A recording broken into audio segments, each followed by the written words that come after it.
Associate sponsor, Gorkha Anti-Theft Security, Sorki Industries, Solution for Rural and Urban Infrastructure, Agricultural Partner, Shakti Vardhak Seed, Venue Partner, Chaudhary Charan Singh Haryana Agricultural University, Print Partner, Aaj Samaj, Digital Partner, IndiaNewsHaryana.com।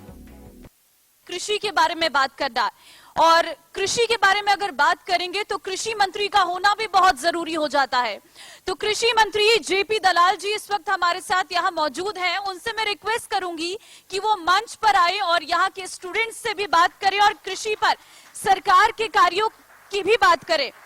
इस session को आगे बढ़ाएंगे Sundar Solanki ji, managing editor India News Haryana के, और साथ ही Rajan Agarwal ji, executive editor India News. तो हम बात यहाँ पर कृषि की करेंगे और साथ ही यहाँ पर इस यूनिवर्सिटी के छात्र भी मौजूद हैं, उनके भी तमाम सवाल होंगे, वो कृषि मंत्री के सामने रख सकते हैं। ओवर टू यू सुंदर जी। बहुत शुक्रिया ममता तिवारी आपका। दरअसल हम लोगों का जो फर्ज होता है कि आपकी जो बात है और जो सरकार है, एक ब्रिज का काम हम करने की कोशिश करते हैं, पूरा प्रयास करते हैं, और उसी के तहत आज हिसार में हर जिले में हम ये प्रयास कर रहे हैं कि सीधा समस्या से समाधान का वास्ता हो और वो समाधान आपको मिले। मंत्री जी, बहुत स्वागत है आपका। कैसे हैं आप? मैं बिल्कुल ठीक हूँ सोलंकी भाई, लेकिन पहली बात सुनिए कि प्रदेश में कुछ ठीक नहीं लग रहा है। सरकार नहीं, हम सेवादार हैं, सेवक हैं, किसानों के सेवक हैं। नहीं, ये कहने बड़ा अच्छा लगता है, लेकिन कहने का नहीं, करते ही काम है। सारा दिन हम यही काम करते हैं। ये अच्छी बात है कि आप ठीक हैं, लोग भी ठीक हों, लेकिन जो बुनियादी दिक्कत है ना सर, अभी बहुत यूथ है यहाँ, किसान भी हैं। ये अगर यहाँ पर्टिकुलरली इस एरिया की बात करें, एक तो आपकी सरकार कहती रही, शोर मचाती रही कि हिसार में इंटरनेशनल एयरपोर्ट आ रहा है, इंटरनेशनल, वो पूरी दुनिया में आपने गा दिया।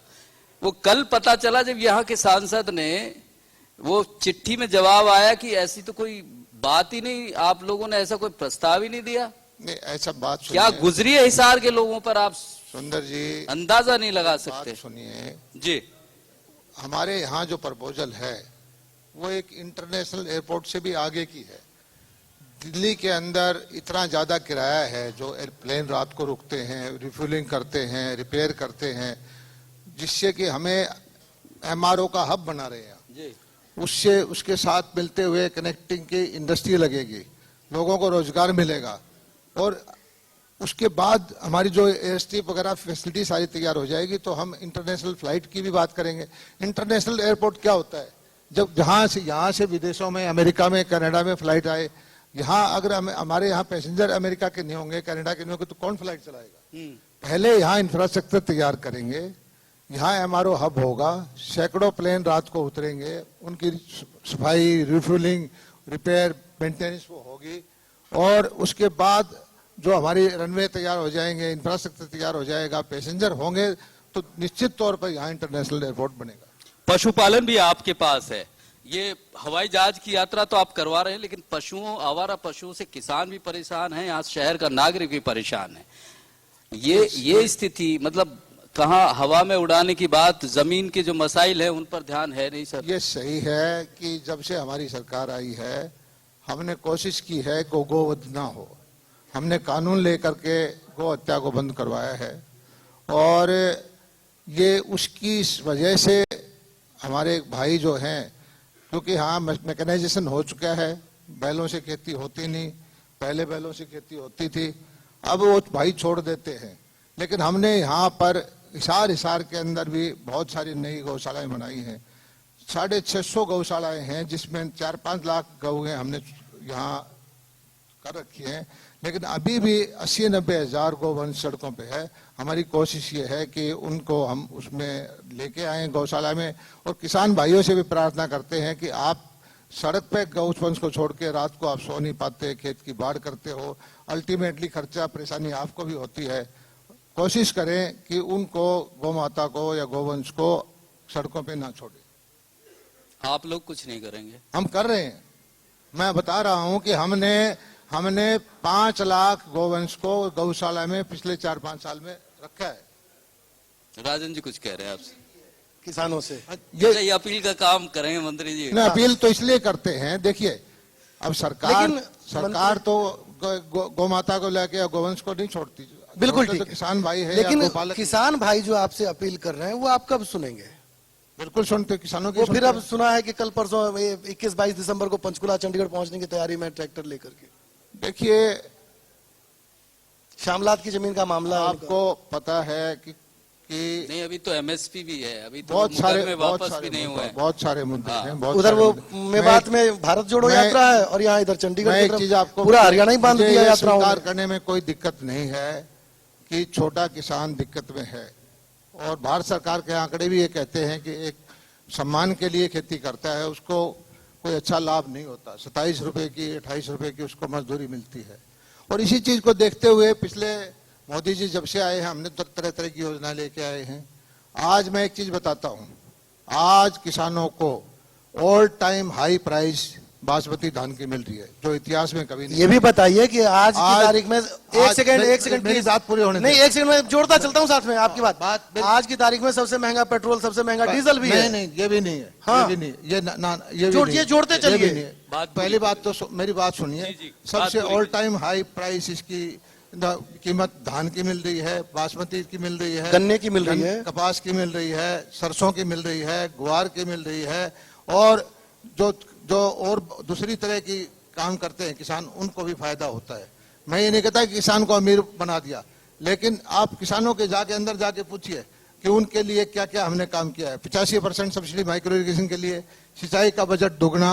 आप यहाँ इलाके में पता करिए सिवानी और बालसमंद में कि पिछले 40 साल से पानी नहीं आता था, उससे ज्यादा पानी। लेकिन नहरी पानी की अभी भी दिक्कत है सर। दिक्कत तो है, हरियाणा में पानी नहीं है, हमारे पास अपना पानी का सोर्स नहीं है। महीने में आ लेकिन जाता 4 बार हमने पैसा खर्च करके, आज भी हमारे मुख्यमंत्री जी ने 500 करोड़ रुपए मंजूर करके जो मेन कैनाल है ताजियावाड़ा से जो चलती है, पैरेलल कैनाल बना करके कैपेसिटी बढ़ा रहे हैं।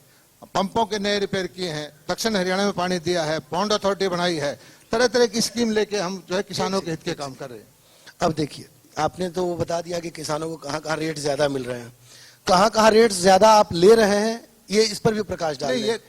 डीजल है, पेट्रोल है, ईंधन के दूसरे तमाम साधन है। मैं जवाब सबसे महंगा, अब मैं वो एक सेकंड, सबसे महंगी खाद है, यूरिया डीएपी मिल नहीं रहा है। एक बात इसमें और जोड़ता हूं, खबर आई कि ये लिक्विड यूरिया मैंडेटरी कर दिया खाद बेचने वालों ने कि 5 बोरा लो और आधा लीटर लेके जाओ साथ में 250 रुपए का। बात सुनिए, मैं सब चीज का जवाब दूंगा आपको।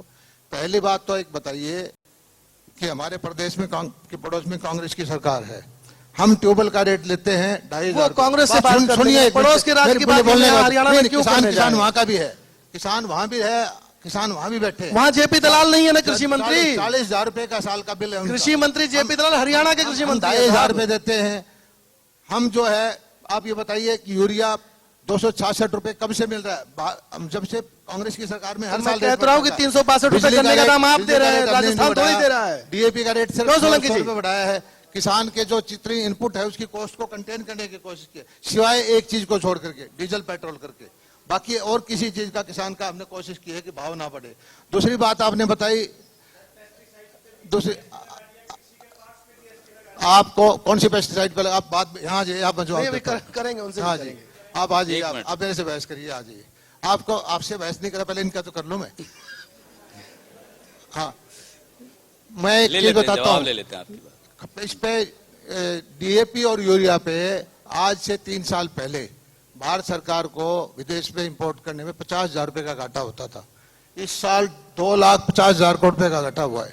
और अब जो हमारे वैज्ञानिक हैं देश के अंदर, उसने खोज की दुनिया में और कहीं नहीं की, नैनो यूरिया खोज की जो स्वदेशी है और सरकारी है, इफ्को ने बनाई है।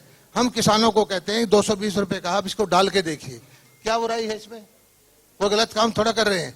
हम कहते हैं, मैं खुद कहता हूं कि किसानों को भाई आप, मैं पैसा दूंगा, आप डाल के देखो, उसमें 220 रुपए में एक 45 किलो के बोरी के बराबर 450 ग्राम का नैनो यूरिया मिल जाए, और आगे हम उनको और सब्सिडी देंगे, उसके द्वारा ड्रोन के द्वारा उनको छिड़काव कराएंगे, तो उससे किसान को फायदा होगा। किसान कहता है कि छिड़काव में लेबर लगानी पड़ती है, यूरिया तो हम खुद से बोरी में डाल के यूरिया तो अपने आप छिड़क छिड़की जाती है। हाँ, ना हम यूरिया खुद से अपने कर आप डल लेते हैं, जाती है, लेकिन उसके लिए तकनीक चाहिए फिर आपको छिड़काव करने के नहीं लिए। छिड़काव, किसान जब पेस्टिसाइड डालता है ट्रैक्टर के द्वारा, उसमें यूरिया पानी में डाल के जो नैनो यूरिया है उससे आसानी से डल जाती है।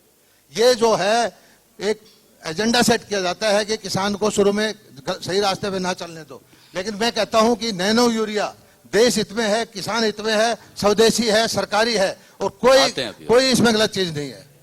ठीक है, चलिए, ये बड़ी अपील कर रहे हैं कि नैनो जो यूरिया है उसका इस्तेमाल किसान करे। करता हूं, एक मिनट, किसान भाइयों से प्रार्थना करता हूं कि नैनो आप यूरिया पास आ डालें। रहे हैं। एक अगर बार नैनो दर्शकों यूरिया को भी का माइक लाभ दीजिएगा। ना हो, एक मैं हमारे डालता साथ हूं, अंकित डलवाता हूं। ढिल्लो हैं, उनकी भी बड़ी समस्या है डॉक्टर साहब की। मैं अपने साथियों से कहूंगा कि कृषि मंत्री के सामने बहुत सारे सवाल हैं। एक बार, हाँ अंकित जी, आप अपनी बात रख दीजिए, बड़ा वाजिब सा इश्यू है सर, आप इस पे गौर जरूर कीजिएगा, बहुत परेशान है जी, तसल्ली से बात बताइए। नमस्कार सर, मेरा नाम अंकित ढिल्लो है और सर मैं एचयू का पीएचडी का छात्र हूं सर। सर पिछले दिनों हमारा एक एग्जाम हुआ था एग्रीकल्चर डेवलपमेंट ऑफिसर का सर उसमें कुछ नकल के केसेस आए थे जो हमने सरकार, ब्यूरोक्रेट्स, प्रेस एवं एचपीएससी के चेयरमैन सभी जगह दी गए, पर हमारी अभी तक सर अनदेखी हो रही है। तो मेरे मंत्री जी से यही क्वेश्चन है कि एशिया की सबसे बड़ी यूनिवर्सिटी हरियाणा की अकेली एग्रीकल्चर यूनिवर्सिटी के बच्चों की इतनी अनदेखी क्यों हो रही है सर? पहली बात सर, 12 साल बाद पोस्ट आई, उसमें भी नकल के केसेस चले, उसके बाद ना हमें वक्त मिल रहा, ना हमारी कहीं सुनवाई हो रही। सर हम पीएचडी के रिसर्च के स्टूडेंट हैं, हम अपनी रिसर्च करें या हम प्रोटेस्ट करें सर? हमारा ये मंत्री जी से क्वेश्चन है। बैठिए, आप बैठिए, अब शांति से जवाब सुन लीजिएगा। ये मुद्दा मेरे सामने है। एचपीएससी ने एग्जाम लिया, बहुत सारे बच्चे मेरे से मिले, उन्होंने कहा कि जी पैटर्न जो आया है एग्जाम का वो यूपीएससी के हिसाब से है और इससे हमारे जो है हमारे मार्क्स कम आएंगे। मैंने कहा भाई सबके लिए बराबर है, सबके लिए बराबर है। वो कहते हैं जी हमारी इस चीज में तैयारी नहीं थी, बहुत सारे बच्चे मिले। देखिए एग्जाम जो एग्जामिनर होता है वो एग्जाम लेगा तो बच्चों से पूछ के नहीं लेगा और सबके लिए बराबर चीज है। अब भी आप, मुझे पता है बच्चे मुझे कह रहे थे ये एग्जाम को दोबारा करा दो, लेकिन इस तरह से आरोप लगाना कि नकल हो गई ये उचित नहीं है, और नकल होती तो हम उसका इलाज करते। लेकिन ये चीज है कि किसी बच्चे का पेपर अच्छा नहीं हुआ, ये पेपर अच्छा नहीं होगा तो ये कहिए एग्जाम दोबारा ले लो। एक कोई मैच चल रहा है, एक टीम हार जाती है, कहते जी दोबारा मैच करा लो। ये चीज, ये मानसिकता अच्छी नहीं है और हर चीज का तरीका आंदोलन का नहीं होता। एग्जाम जो लिया गया सही लिया गया। कोई नकल का केस आया है तो आप बताओ, उसके खिलाफ एफआईआर कराएंगे और उसकी कार्रवाई कराएंगे। ये, लेकिन आप, मुझे पता है कि आप क्या चाहते हो। मेरे से बच्चे कई बार मिल चुके हैं, लेकिन बच्चों के मांग पे भी हर बार हमारी मर्जी के हिसाब से एग्जाम ले, हमारी मर्जी के हिसाब से सिलेबस ले, ये उचित नहीं है। समस्या कुछ और है मेरी। समस्या मुझे पता है। अच्छा, एक बार पूछ ले। किसी एक बच्चे की नहीं है सर, ये हरियाणा के एग्जाम सभी बच्चों के लिए बराबर है। ये कैसा भी एग्जाम हो, मैं सर हम भी एग्जाम सभी बच्चों के लिए बराबर है। मेरे से बच्चे मिले हैं, उन्होंने कहा जी बहुत ही सिलेबस यूपीएससी का पैटर्न आ गया, तो सब बच्चों के लिए बराबर है बेटे। सर हम तो यही कह रहे हैं कि पढ़ाई करो, ये नहीं है कि एक यूनिवर्सिटी के हिसाब से हो, सारा देश के बच्चे उसमें पार्टिसिपेट करते हैं। पोस्ट निकली है, कॉम्पिटिटिव एग्जाम है, एग्जाम क्वालिफाई करो। लेकिन आरोप लगाना बड़ा आसान है, हर चीज की भी आरोप ही लगा दो, इस चीज से मैं सहमत नहीं। सर ये एक यूनिवर्सिटी की बात नहीं है, ये हरियाणा के स्टूडेंट्स की बात है सर। ये एचपीएससी का एग्जाम था, हरियाणा एडीयू की भर्ती थी, हरियाणा के इसमें सर 50 बच्चे भी नहीं लग रहे। हम एक यूनिवर्सिटी की बात नहीं कर रहे, हम हरियाणा स्टूडेंट्स। अभी लगने का मुद्दा कहां से आया है? अभी तो एग्जाम हुआ है, अभी एग्जाम सर आंसर की आ चुकी है। देखिए भाई बात सुनो, आप भारत में ऐसा कोई प्रांत नहीं है जो ये कहे कि हरियाणा क्लास 1 क्लास 2 की नौकरी हरियाणा के बच्चों की कराएंगे। कोर्ट इसको नहीं मानेगा। आपके पेपर अच्छे नहीं हुए, मुझे आपसे सहमति है, और अगली बार तैयारी ज्यादा करो, अच्छे पेपर दो, आपका सिलेक्शन होगा। स्टूडेंट्स में हरियाणा एग्रीकल्चर यूनिवर्सिटी के स्टूडेंट्स में ऐसी क्या कमी है सर? मेरी ऑल इंडिया 39 रैंक है सर। आपकी 39 रैंक है तो आप टॉप कर सकते हो। आपके एग्जाम में आपको ये नहीं हो, एग्जामिनर पे और कमीशन पे आप चैलेंज नहीं कर सकते। अगर आप टैलेंटेड हो तो इस देश में एक रास्ते 100 रास्ते खुले हुए, आपके रास्ते बंद नहीं होते। लेकिन एग्जामिनर और सरकारें और कॉम्पिटिटिव एग्जाम आपकी मर्जी से नहीं होगा। अब हमने आपकी बात रख दी, आप बैठिए। अभी कुछ किसान है, वो भी बात अपनी करेंगे। एक बार उधर पीछे अनिल माइक दे दीजिए। अनिल भाई बात करेंगे आपकी अंकित जी। आदरणीय मंत्री जी प्रणाम। सर मेरा सवाल है ये है कि जो सोलर प्लेटों के लिए सब्सिडी के लिए फार्म भरवाए गए थे, राशि जमा हो गई थी किसानों की, लेकिन कुछ कंपनियां मैदान से हट गई है और अभी तक वो पेंडिंग है, इसके बारे में है। दूसरा, कुछ नाले हैं जो जैसे मैं बचपन में 8 साल का तब हमारे गांव में एक नाला बना था और वो पक्के नाले अब टूट गए हैं, पानी रिसाव हो रहा है। जो अंतिम किसान है, अंतिम छोर पर है जिस किसान का खेत, वहां पर पानी नहीं पहुंच रहा है सर। इसके बारे में कोई योजना हो तो इसके बारे में। कौन से इलाके की बात कर रहे हैं? मैं आदमपुर साइड से आता हूं सर। और एक सर, कोई जो ये नील गायें हैं नुकसान करती है काफी गांव। वो मंत्री जी हो गया, जवाब दे चुके हैं उसका। ये होगा मंत्री जी चलो सर, ये दो क्वेश्चन वाला क्या आपका भाई, क्या अनिल, क्या शुभ नाम था आपका? मेरा भूराराम है सर, भूराराम। अच्छा, भूराराम जी, पहली बात तो मैं आपको बताऊं कि हरियाणा के अंदर पानी का संकट है, इसलिए हम योजना लेके आए कि भाई उधर जो उत्तर हरियाणा में धान कम करें, उसको 7,000 रुपए देंगे, पानी बचाएं। दूसरी योजना हम लेके आए कि पूरा जो है माइक्रो इरिगेशन करें, 85% सब्सिडी देंगे।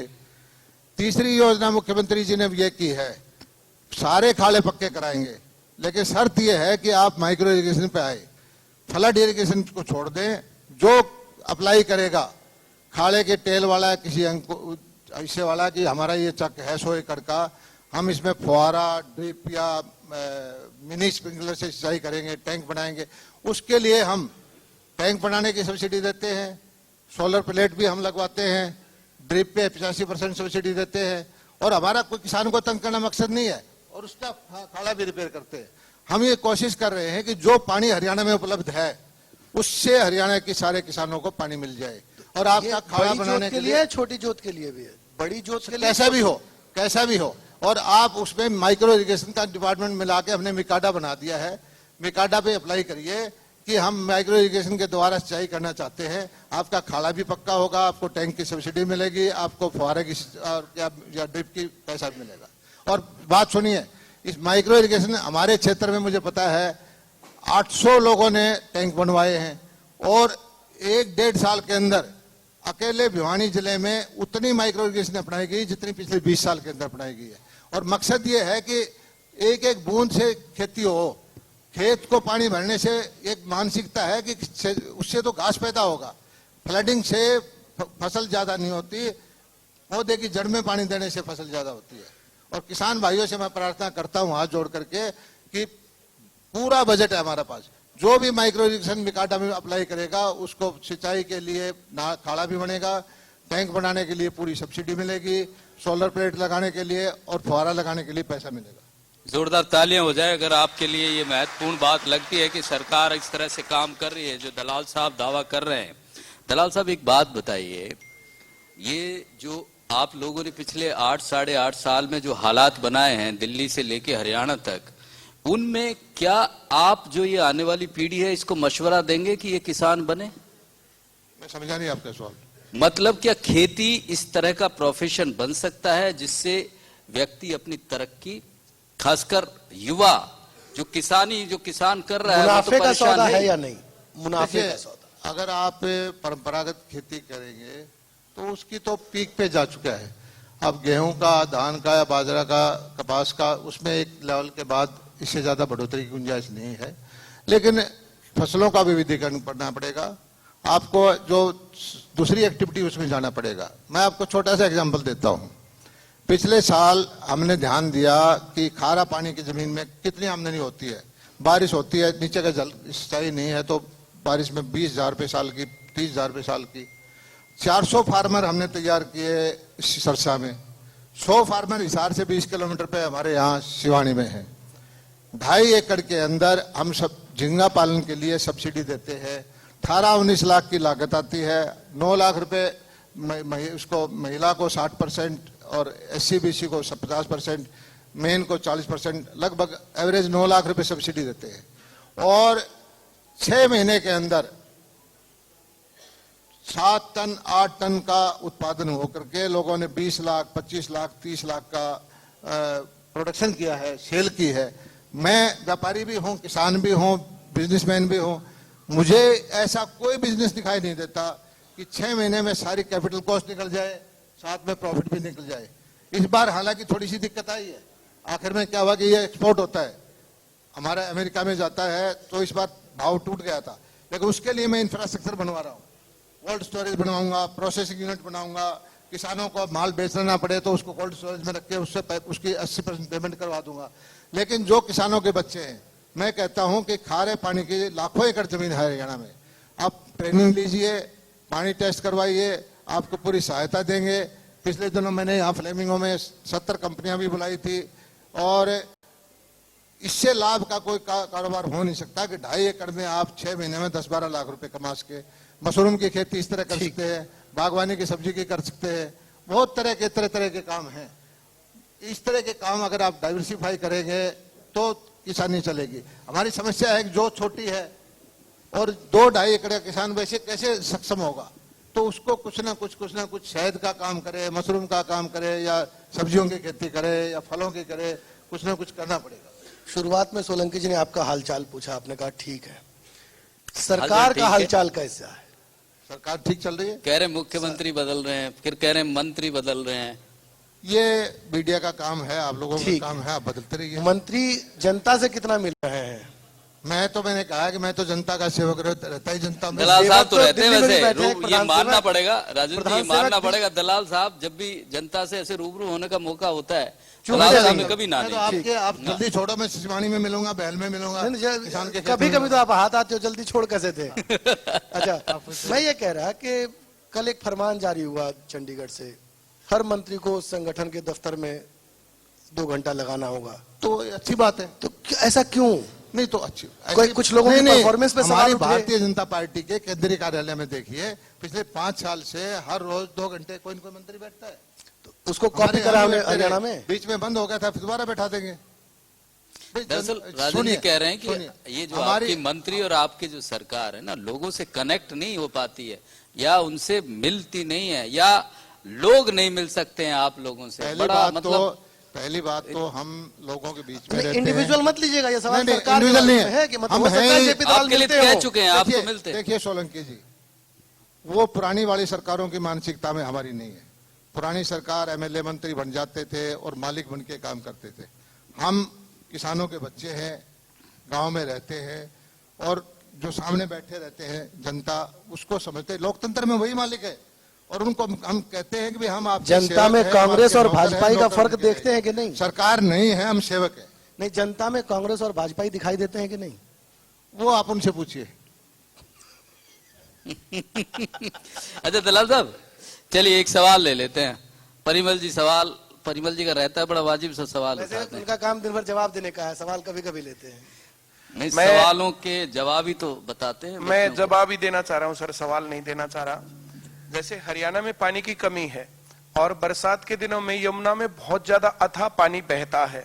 अगर उस टाइम पर उस पानी को, जहां पर पानी की कमी है, जैसे जो डार्क जोन है, वहां के तालाबों को सिंचित किया जाए, नहरों से कनेक्ट करके, तो पानी की समस्या से एक हद तक जो है ये मामला सही हो सकता है। क्योंकि यमुना में उस टाइम पर इतना पानी बहता है, और वो जो आसपास के गांव भी जो है डूबने के खतरे पर आते हैं। अगर सरकार इस पर जो है थोड़ा सा ध्यान दे, तो 10-5 साल के अंदर फिर हरियाणा में एक काम हो सकता है। बताता हूँ परिमल जी, इस तरफ हमने पूरा ध्यान दिया हुआ है। हमने पौंड अथॉरिटी भी बनाई है, रिचार्जिंग के अटल भूजल योजना भी बनाई है। और आप एक चीज को समझिए, पानी जब चलता है ताजेवाला से, यमुना से, तो हमारा फ्लो से पानी आ जाता है मैक्सिमम हिसार तक, भिवानी तक, झज्जर तक। उसके बाद पानी को आगे जहां पानी की जरूरत है, ये एक ऐसे पॉइंट पे आ जाता है जहां जल भराव हो जाता है, वहां हम पानी नहीं भर सकते। ये फ्लडिंग का एरिया आ जाता है। पानी जहां आगे, जहां से उठना शुरू, उसके बाद सारा पानी लिफ्ट इरिगेशन है। मेरे क्षेत्र में पानी जाता है, आपको मालूम हो या ना हो, 8 बार 10-10 फुट पानी उठाना पड़ता है, उसको 80 फुट उठाना पड़ता है। और मेरे यहाँ जो साउथ हरियाणा में हम पानी देते हैं, इतना बिजली का खर्चा है, इतना मेंटेनेंस का खर्चा है कि दूध के भाव किसान को पानी देते हैं, किसान को फ्री पानी देते हैं। हम कोई एहसान नहीं कर रहे, हम किसान मेहनत करता है, हमारे जीडीपी में हिस्सा है, अनाज पैदा करता है, लेकिन उस पानी को जितनी नीचे ऊपर कैपेसिटी है 10,000 क्यूसेक की, और नहरें 10 से 8 से 7 करते करते हमारे यहाँ जाती 400-500 क्यूसेक। हम बारिश में 500 6 महीना चला के रखते हैं, कभी भी हम कोशिश पहले नहीं होता था ये, लेकिन मुख्यमंत्री मनोहर लाल जी आए हैं, आपको पता होना चाहिए कि 500 करोड़ रुपए के तो पंप बदलवाए हमने, ट्रांसफार्मर नहीं रखवाए, नहीं सर, नहरों को साफ बात किया। जो है ना, जैसे और पानीपत का एरिया है, सुनो, सोनीपत हमने- का एरिया हमने- है, मैं जैसे आपको बताता करनाल हूं, है, वहां पर भी हमने डार्क कम्युनिटी साइट सर पंचायतों की जमीन देख देख के तालाब खुदवाए हैं, उन तालाबों में भरते हैं। आप पता करो नारनौल, महेंद्रगढ़ और जाके इस नांगल चौधरी के इलाके में उन नदियों में, तालाबों में कितने सालों के बाद पहली बार पिछले 2-3 साल से पानी भरा है। आपका सुझाव अच्छा है, लेकिन हम इसमें पहले काम कर रहे हैं। सर जैसे जो है ना, जो अब मैं तो हमारे एरिया में भी थोड़ा सा मेहरबानी कर दीजिए, जैसे सोनीपत है, पानीपत है, पानी बिल को जो है ना टीडीएस बहुत ज्यादा हाई हो गया है, इसी कारण से जो अगर वहां तक पानी लिफ्ट भी नहीं करना पड़ेगा, सोनीपत, पानीपत, करनाल, जहां पर बहुत ज्यादा टीडीएस जो है बहुत ज्यादा नीचे पानी जाने के कारण जो है ग्राउंड लेवल वाटर बहुत नीचे चला गया। नहीं, वो देख लीजिए आप जो है, हरियाणा जैसे के अगर अंदर मैं किसी मंत्री हूँ, मुझे सारी जानकारी है, बहुत सारी समस्याएं हैं।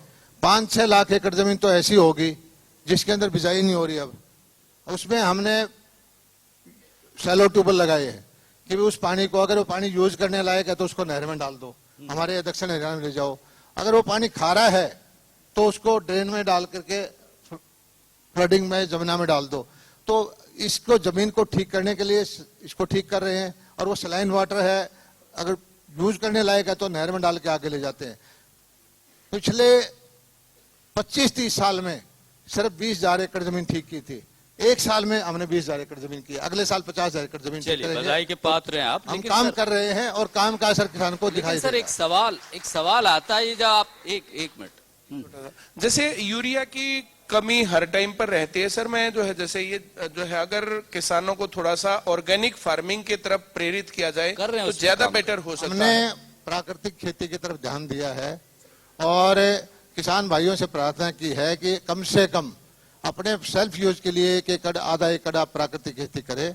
हम उसको जीवामृत, घनामृत जो भी है, बीजामृत बनाने की विधि सिखाते हैं। हमने 3 जगह हरियाणा में ट्रेनिंग शुरू कर रखी है, और सारे ड्रम के जो पैसे फ्री ऑफ कॉस्ट देते हैं। और जो एक खेती करेगा, हमारी मेरी फसल मेरा ब्यौरा पे चढ़ाएगा, उसको देसी गाय के लिए 25,000 रुपये भी देते हैं कि एक गाय के गोबर से आप अपने लिए तो खेती करिए। हर चीज में थोड़ा थोड़ा हम कर रहे हैं। जमीन नहीं है, वो अगर ऐसी खेती करना चाहे तो क्या उसको जमीन भी मुहैया युवाओं कराएंगे? के लिए मैं अभी बीसी साहब से कम्बोज नहीं, कोई लैंड बैंक भी है ऐसा हमारे आपके पास। सामने बात कर रहा था, युवाओं के लिए भी गुंजाइश है। अब टेक्नोलॉजी का जमाना आ गया, आज खेती, अब ये भाई ये कह रहे थे कि ये नैनो यूरिया है, छिड़कने में दिक्कत है। मैं कहता हूं कि आगे आने वाले 5-7 साल में नैनो यूरिया ही छिड़की जाएगी। बीसी साहब से कहा है कि हमारे नौजवान बच्चों को ड्रोन की ट्रेनिंग दे दे, ये सर्टिफिकेट दे देंगे तो 10 लाख का ड्रोन, उसको 50% में सब्सिडी दूंगा, और वो सारे ठेके पे जाके उसको रोजगार मिल जाएगा, और उसको किसानों को फ्री में नैनो यूरिया छिड़की जाएगी। और नैनो यूरिया का फायदा यह है कि वो पत्तों से ही पौधा उसको ले लेता है। जो नेचुरल यूरिया है उसमें इतना, उसमें 30% कंज्यूम कर पाता है पौधा, इसमें 60-70% कर पाता है। फिर इसमें विदेशी जो सारा पैसा बाहर जाता है वो भी बचता है। हम कोई काम ऐसा क्यों करेंगे जिससे किसान को नुकसान हो? लेकिन हमारे कुछ भाई हैं जो भड़काने में लगे रहते हैं कि 220 रुपए का एक कट्टे के बराबर नैनो यूरिया दे रहे हैं, 450 ग्राम है, जेब में डाल के ले जा सकता है, पानी की बाल्टी में डाल के ट्रैक्टर से भी स्प्रे कर सकता है, ड्रोन से कर सकता है। आसान चीज है, लेकिन किसी भी दलाल साहब- परंपरा को बदलने में टाइम लगता है। दलाल साहब, इतना सारा आप काम कर रहे हैं, पर जैसे अभी वो जिला परिषद, उसमें तो आपको मुंह की खानी पड़ी, और मोदी सरकार की इतनी सारी बातें आप लोगों की होती हैं, हिमाचल में भी मुंह की खानी पड़ी आप लोगों को। ये मतलब काम आप पहुंचा नहीं पा रहे, लोग समझ नहीं रहे। दिल्ली भी बोली है, निगम में 15 निगम में बात आप 15 सुनिए, साल दिए, बात दिल्ली की सुनिए। जनता ने वहां भी सोलंकी पलट जी, दिया आपको। सोलंकी जी, होता क्या है, आपके 2 बच्चे हैं, एक बच्चा है हमेशा 95% लेके आता है, आप उसके 90% आते ही आप उसको बुरी तरीके से देखते हैं, और एक बच्चा है जो कंपार्टमेंट लेकर आता है, जो पास हो जाए तो आप ताली बजाने लग जाते हो। कांग्रेस की इतनी बुरी गत होगी, थोड़ा सा कुछ आ जाता है तो आप कहते हो वो हो गया। लोकतंत्र के अंदर 100/100 रिजल्ट कभी नहीं आ सकते, और मैं कहता हूं जितने रिजल्ट आए हैं, जनता ने जो समर्थन दिया है, हम संतुष्ट हैं। हम जनता का धन्यवाद करते हैं। इसी तरह जनता आशीर्वाद बना के रखे, जनता तो मानवीय सेवा का संतुष्ट मौका नहीं है ना साहब। लेकिन आप इसमें तो संतुष्ट उल्टा हैं। हो गया ना यहाँ सोलंकी जी, एक एक सेकंड, यहाँ तो उल्टा हुआ ना। जो बच्चा 95% नंबर ला रहा था उसको पढ़ाने के लिए प्रिंसिपल और चेयरमैन दोनों लग गए गुजरात में जाकर। ऐसा है कि ये हमारे और जो यहाँ कमजोर बच्चा था उसको आपने हमारे छोड़ दिया। यहाँ- छोड़ दिया उसको। मेरी बात सुनिए, हमारे यहाँ छोटे से छोटे कार्यकर्ता से लेकर कमजोर पे ज्यादा प्रधानमंत्री ध्यान देना था आपको। तक हमेशा ही जनता के बीच में रहते हैं, जनता की सेवा करते रहते हैं। और कुछ लोग कहते हैं कि इलेक्शन मोड में रहते हैं, ये इलेक्शन मोड नहीं है। हम कभी अभी आराम करने वाली पार्टी नहीं है। हमारी पार्टी वो नहीं तैयारी है करते रहने वाली एक पार्टी। पुरानी हम पार्टी, इलेक्शन की एक तैयारी पुरानी करते पार्टी हैं, के बाकी ठीक है, वो पुरानी सवाल- पार्टी के लोगों के प्रधानमंत्री, लिए मेरी करना बात चाहिए, सुनिए, उसके लिए भी पुरानी तैयारी पार्टी के प्रधानमंत्री बीचेज पे जाके छुट्टियां मनाते थे, विदेशों में छुट्टियां मनाते थे। हमारे प्रधानमंत्री छुट्टी, होली, दिवाली भी मोर्चे पे मनाते हैं, सैनिकों के बीच में मनाते हैं। फर्क यही है। ठीक है। चलिए जनता तय कर देगी इस फर्क का मतलब। सर कि हाँ, मैं एक नेट हाउस लगाना चाहूँ था, उस पर 65% सब्सिडी थी, पहले सरकार ने 50% कर दीजिए। और जो क्रॉप की सब्सिडी थी 2,80,000 वो भी तोड़ दीजिए। मैंने की है भाई, बता दीजिए क्यों की। मैंने ये की है। क्रॉप वाली तो रख दो जी, मैं- 50 हुआ कर क्या दो। है? बैठिए हुआ जवाब ले क्या है कि कुछ लोगों को सिर्फ सब्सिडी के लिए कारोबार करना है, मुझे वो नहीं चाहिए। 65% सब्सिडी, कुछ लोग क्या करते थे कि नेट हाउस लिया, सरकार से 65% सब्सिडी ली, नेट हाउस चलाया नहीं, और वो 65 जो पैसा उसका लगा नहीं, लोहा बिक जाता था महंगा होकर उससे ज्यादा का। मुझे वैसे किसान नहीं चाहिए। पर जो genuine मैंने लोग 50% करना किए, चाहते हैं, उनका तो 50% करके जो अप्लाई करेगा सबको दूंगा। पहले कुछ सीमित किसानों को मिलता था, गिने चुने किसानों को मिलता था। मैंने कहा भाई इसको थोड़ा सा कम कर दे, और जो किसान नेट हाउस मांगता है सबको दो। जवाब मिल गया।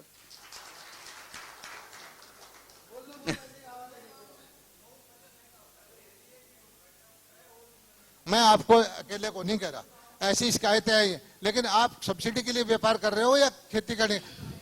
50% सब्सिडी कम होती है क्या? 50 जमीन का मुद्दा ना उठाओ, 50% सब्सिडी 8-10 लाख में से मिल जाए, कम होती है क्या? ठीक है, एक सवाल और लेते हैं फिर आगे बढ़ते हैं। सर मेरा आपसे सवाल नहीं, मेरी आपसे एक रिक्वेस्ट है। किसान क्रेडिट कार्ड पर किसान को 3 लाख रुपए तक कम ब्याज पर पैसा मिलता है। सर मेरी आपसे हाथ जोड़ के रिक्वेस्ट है, उसको 8 लाख करने की भाई ये कृपा मुद्दा भी मेरे संज्ञान में ताकि किसान साहूकार के चुंगल से बच सके। एक बात सुनिए भाई, आप क्या शुभ नाम आपका? धर्मपाल बैनीवाला जी, गाँव रायपुर। बेनीवाल साहब, कितनी जमीन है आपके पास? 2.5 एकड़ है जी। 2.5 एकड़ में किसान क्रेडिट कार्ड खाद, बीज और लागत के लिए है। फसल के लिए कितनी लागत आ जाती है आपकी? वो तो सर सुनिए, हम लागत के लिए, ये फसली ऋण है, फसल की लागत के लिए ऋण देते हैं। ये नहीं कि आपको कर्जे के जंजाल में उस पैसे के लेके आप और कहीं शादी में लगाओ या और कुछ काम में लगाओ। सच्चाई ये है कि हमने इस पर विचार किया था, लेकिन 3 लाख रुपए हरियाणा के एवरेज किसान के लिए फसली ऋण है। फसल की सारी पूंजी उसकी पूरी हो जाती है। सर एक मेरा सवाल और आपसे जी, हमारे एरिया में सेम का एरिया हो चुका है, तो कृपया हाँ, ये करके बड़ा जल्दी से दिक्कत सेम वाला एरिया आप मामला। मुझे बताइए, आपके सेम का नहीं, एरिया, सैकड़ों एरिया। आपके मैं उसको ठीक कराऊंगा। हाँ, ठीक है। आप मुझे बताइए, उसको ठीक कराऊंगा, नहीं, ट्यूबवेल नहीं। लगाऊंगा। ठीक कराऊंगा। हाँ, वो सेम दिक्कत निकाल- में हैं? दिक्कत में है, वो काफी टाइम निकालूंगा मैं, ट्यूबवेल लगाऊंगा ना उसके। कब? चलो, मुझे देगा, मैं भेजूंगा अफसरों को, नापा तोली करेंगे। ठीक काफी है। टाइम से परेशान है ये लोग। बरवाला, नारनौद, ये सैकड़ों एकड़ एक जमीन। बात सुनिए, बरवाला के अंदर पहला साल है पिछले 20 साल में 100% जमीन में बिजाई कर रखी है। पहला साल है बरवाला। कल मुझे विधायक इस मिले पे थे तो बरवाला तालियां के। हो जाए, इस बात पे भी हो जाए। मंत्री जी बरवाला कल जोगीराम जी आए, नहीं, मैंने पूछा भाई हमने ट्यूबवेल लगाए हैं, कहता है बोरवेल का बहुत फायदा हुआ है। मेरे यहाँ कहता है 20-25 साल में पहली बार है कि मेरे क्षेत्र की लगभग सारी जमीन में बिजाई हो चुकी नहीं, है। ये और हम तो- और किसानों की जहाँ सेम की जमीन है उसमें वो पानी बोरवेल लगा करके उसको पानी को नीचे ले जाएंगे। तो ये कब तक करवा देंगे सर? ये अब काफी मैंने- लोग मिले थे। मैंने इसलिए- आपको बताया है कि पिछले 20 साल में 20,000 एकड़ ठीक हुआ था। पिछले साल में 20,000, अगले साल 50,000 करेंगे। 3-4 साल में सारी जमीन को ठीक कराएंगे। एक सवाल, जैसे अब ये राहुल गांधी आपके मतलब हमारे हरियाणा में आ रहे हैं, तो आपके लिए कुछ मतलब मुश्किल है, अच्छा लग रहा है, क्या फीलिंग है?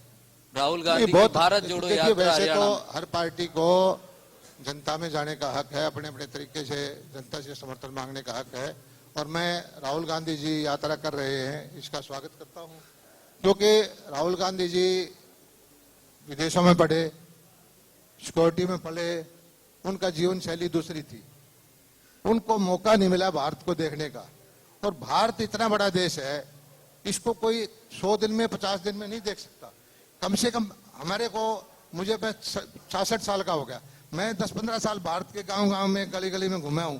राहुल गांधी जी को भी कम से कम 5-7 साल तो घूमना चाहिए। इससे काम नहीं चलेगा, भारत नहीं जुड़ेगा इससे। नहीं, 150 दिन से काम नहीं चलेगा।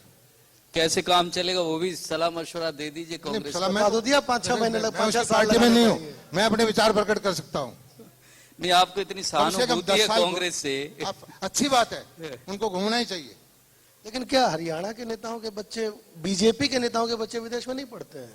नहीं, आप राहुल गांधी का विदेश से तुरंत जोड़ दे रहे हैं साहब। बात यह है कि हरियाणा के बच्चे विदेशों में पढ़ते हैं, अगर उनको प्रधानमंत्री विदेश में पढ़ते हैं, यहाँ दिल्ली हरियाणा में चुनाव लड़ते हैं, देखिए विधानसभा में पहुंच जाते हैं। जो किसी भी पार्टी का, हमारे मानसिकता के लोगों में नेता होता आप है, नहीं पहुंचाया विधानसभा में, बात पूरा करने दे। उनसे अपेक्षा होती है कि वो बहुत कुछ जानकारी रखता हो, देश को समझता हो, उसमें लियाकत हो, मेहनती हो। हमारे हरियाणा के बच्चे अगर विदेश में पढ़ के भी आए हैं और नेता बनना है, मुख्यमंत्री प्रधानमंत्री बनना है, तो गली गली में घूमना चाहिए। चलिए एक आखिरी सवाल ले लेते हैं सभी कभी। हाँ। सर जी राम राम। सरकार ने बागवानी बीमा योजना लागू कर रखी है जी, अब तक 2 साल हो गए जी। पिछली साल भी हमने, फिर से बता कौन सी योजना का? बागवानी बीमा योजना। वैसे तो फसल की सारी बेटे, बागवानी बीमा योजना पिछले साल लागू की है, इस साल से पोर्टल खुल गया है। 30,000 रुपए देते हैं, उस पे 30,000 रुपए और 40,000 का बीमा है, 750 रुपए 1000 रुपए में। और अब जो है इससे, अब आपने इस सब्जी में आपका अगर कोई दिक्कत आएगी तो मैं नाम ही नाम है जी। 2 साल हो गए फसल में, बागवानी में, किन्नू में बहुत ज्यादा नुकसान है जी। बेटे मेरी बात सुनिए, पहले एक बात सुनिए। पूरे देश में बागवानी का बीमा करने वाला हरियाणा पहला प्रदेश है, और ये बीमा करने वाला सरकारी, हम सरकारी खर्चे पे कर रहे हैं। नाम ही नाम है जी। मान ले इस योजना का नाम ही नाम है जी। मान ले उसमें किसी ने मिलता तो कौन जी 2 साल तक। अभी तो पोर्टल पे डाला है हमने, अभी पोर्टल चालू किया है। आप 750 रुपए प्रीमियम कराओ। डीजी साहब से पिछली साल मिला था जी, मेरे साथ आके मिलो, मैं आपका डलवा दूंगा। पिछली साल मिले थे, पोर्टल चालू करवा दूंगा। ये सही किसान का ये फिलहाल नुकसान है जी। 1 साल पहले हो गया, 1 साल ही हो गया। आशा है ऐसा, तो नाम ही हो गया जी। मैं आपको बताया भाई, मेरी बात सुनिए। हरियाणा पहला प्रदेश है जिसने बागवानी बीमा योजना की। नहीं, वो उसको इंटीग्रेट कर रहे हैं। उसको ये देख रहे हैं कि तेरी फसल मेरा ब्यौरा पे बाग बोने वाले के जमीन चढ़ाए। साल की एक तो पैदावार है जी। सिस्टम बनाने में थोड़ा टाइम लगता है। आपका इस साल बीमा होगा, हो जाएगा, इस बार हो जाएगा। नहीं होगा तो हमें पकड़ लेना, हो जाएगा। बस आखिरी सवाल ले लेते सभी कभी। अंकित भाई, ये आपसे बात हुई ना, इसके बाद हम तसल्ली से मिलेंगे। मेरा सवाल मीडिया से है। जो सवाल आपने मंत्री जी से किया था कि गोवंश सड़कों पे घूम रहा है, तो मैं एक गौशाला का प्रधान भी हूं और जीव रक्षा का राष्ट्रीय संयोजक भी हूं। तो आपने किसानों का कोई सम्मेलन आज तक क्यों नहीं किया? उसके बारे में पॉजिटिव दिमाग किसानों को क्यों नहीं किया? वो दूध पीते हैं और उसी गाय को सड़क पर छोड़ते हैं, और उसी गाय का जो बच्चा या बच्ची 6 महीने की हो जाती है, दूध देना बंद कर देती है, तो उसको कुत्ते के हवाले कर देते हैं। बहुत अच्छी बात कही। खेतों में हिरणों को, रोजों को गोली से मरवाया जाता है, मोरों को बंदर मारते हैं, उसको कोई नहीं बचाता। क्यों नहीं जीव रक्षा पर आप प्रोग्राम नहीं करते? आपको प्रोग्राम, ऐसा प्रोग्राम भी आपको मीडिया को यही प्रार्थना की हमने, यही प्रार्थना कर रही है सरकार भी। नहीं सर, ये पूरा सरकार नहीं कर सकती जब तक किसान खुद नहीं करेगा। देखिए आपको, जब तक खुद किसान नहीं करेगा। अगर 3 महीने की बच्चा या बच्ची है, सरकार थोड़ी ले जाएगी, उसको किसान ही पालेगा।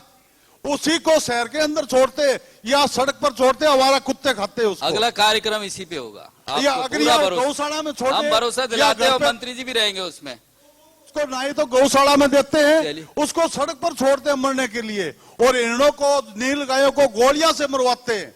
इस पे आप सवाल क्यों नहीं करते? करेंगे, आप भी जागृति लाओ, हम भी लाएंगे, मीडिया वाले सबका प्रयास।